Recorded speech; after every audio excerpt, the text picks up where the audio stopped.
There's some of the mountain roads in Tolima, Colombia. This is from the little town of Venadillo down in the valley, and on the road up to Santa Isabel in a small town called Junin. The roads are in good condition except for rock slides and mudslides.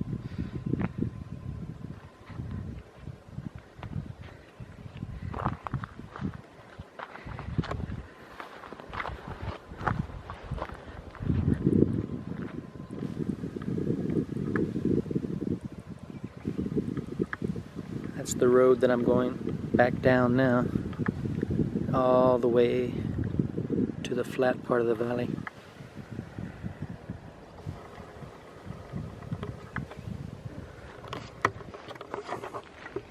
So, hello again from beautiful Tolima, Colombia.